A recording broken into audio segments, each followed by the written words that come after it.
the House Judiciary Committee has oversight of the Department of Justice. So is it appropriate that when a member of that committee is under investigation by the Department of Justice that they stay on that committee, like Representative Gaetz? Are you referring to is Matt Gaetz going to stay on committee? Matt Gaetz is the same as any American. He's innocent until proven guilty. There's no charges against him yet. If a charge comes forward, that would be dealt with at that time. Yes. Oversight of the Justice To Department follow up on that on committee. that, is there anything that could come out in media reports before the probe concludes that would push you to remove? That's a hypothetical question. I'll deal with whatever issue as it comes. As of right now, Matt Gaetz says he is innocent. There's an investigation going on, and I'll let the investigation take care of itself before I take any action. Mr. Leader, have you spoken to Congressman Gaetz? Yes, I have. Can you tell us more about that conversation?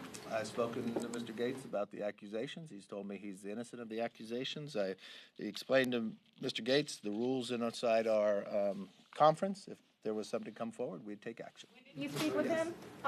During address to Congress later this month, there's going to be a limited number of tickets. What's your understanding of how the tickets are going to be split up, how many tickets Republicans are going to get, and do you anticipate that you will be attending?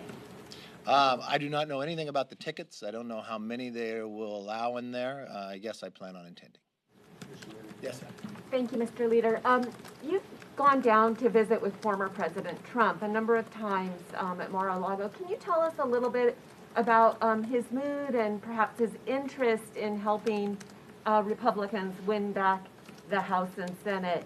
And on that note, also, can you say, do you want him to continue taking on some of the leaders among the Republicans here, Liz Cheney or Lisa Murkowski, and targeting them for defeat? A lot of questions in there. Let me tell you.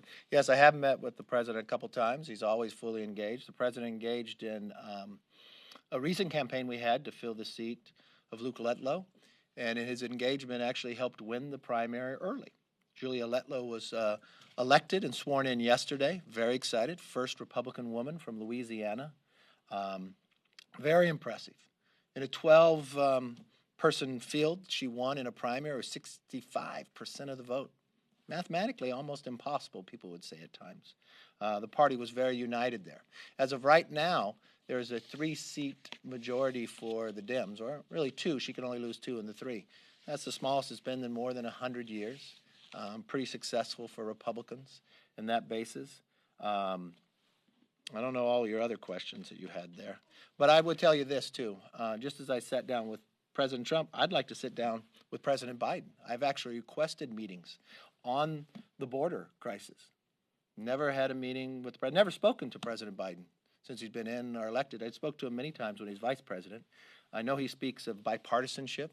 I'd like to talk to him about infrastructure. I'd like to talk to him about the border crisis, since neither he nor his vice president, who he's put in charge, have gone to the border.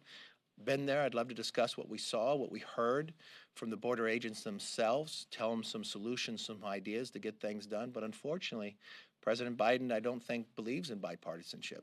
The number of times I requested the meetings, he's never even acknowledged it.